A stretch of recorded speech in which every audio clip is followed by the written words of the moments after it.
Atos, capítulo 18. Depois disso, deixando Atenas, Paulo foi a Corinto. Lá encontrou um judeu chamado Áquila, natural do Ponto, recentemente chegado da Itália, com Priscila, sua mulher, porque o imperador Cláudio havia decretado que todos os judeus deviam sair de Roma.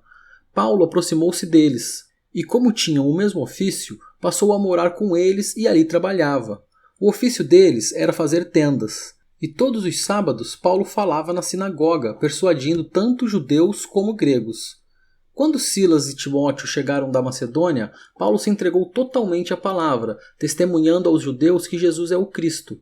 Como eles se opuseram e blasfemaram, Paulo sacudiu as roupas e disse-lhes: que o sangue de vocês caia sobre a cabeça de vocês. Eu estou limpo dele, e a partir de agora vou para os gentios. Saindo dali, entrou na casa de um homem chamado Tício Justo, que era temente a Deus. A casa dele ficava ao lado da sinagoga. Crispo, o chefe da sinagoga, creu no Senhor, com toda a sua casa. Também muitos dos coríntios, ouvindo, creram e foram batizados.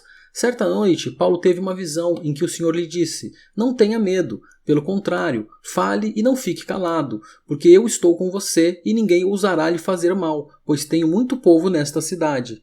Assim, Paulo permaneceu em Corinto 1 ano e 6 meses, ensinando entre eles a palavra de Deus. Quando Galho era procônsul da Acaia, os judeus de comum acordo se levantaram contra Paulo e o levaram ao tribunal, dizendo: este homem quer persuadir as pessoas a adorar a Deus de um modo contrário à lei. Quando Paulo ia falar, Galho disse aos judeus: se fosse, de fato, alguma injustiça ou crime de maior gravidade, ó judeus, eu teria motivo para acolher a queixa que vocês estão trazendo. Mas como é uma questão de palavras, de nomes e da própria lei de vocês, resolvam isso vocês mesmos. Eu não quero ser juiz dessas coisas. E os expulsou do tribunal. Então, todos agarraram Sóstenes, o chefe da sinagoga, e começaram a espancá-lo diante do tribunal. Galho, todavia, não se incomodava com estas coisas. Paulo ficou ainda muitos dias em Corinto. Por fim, despedindo-se dos irmãos, navegou para a Síria, levando em sua companhia Priscila e Áquila. Antes de embarcar, rapou a cabeça em Cencreia, porque tinha feito um voto. Quando chegaram a Éfeso, Paulo deixou ali Priscila e Áquila. Ele, porém, entrando na sinagoga, pregava aos judeus. Pediram-lhe que ficasse mais algum tempo, mas Paulo não quis. Ao se despedir, disse: se Deus quiser, virei visitá-los outra vez. E embarcando, partiu de Éfeso. Chegando a Cesareia, foi logo para Jerusalém, e tendo saudado a igreja, seguiu para Antioquia.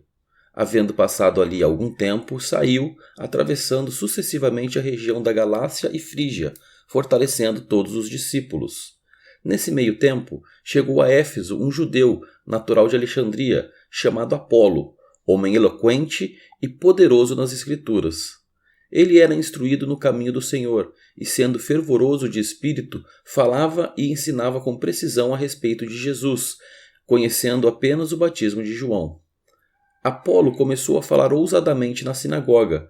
Quando Priscila e Áquila o ouviu falar, levaram-no consigo, e com mais exatidão lhe expuseram o caminho de Deus. Quando ele resolveu percorrer a Acaia, os irmãos o animaram e escreveram aos discípulos para que o recebessem bem. Tendo chegado, Apolo auxiliou muito aqueles que, mediante a graça, haviam crido, porque, com grande poder, convencia publicamente os judeus, provando por meio das Escrituras que Jesus é o Cristo.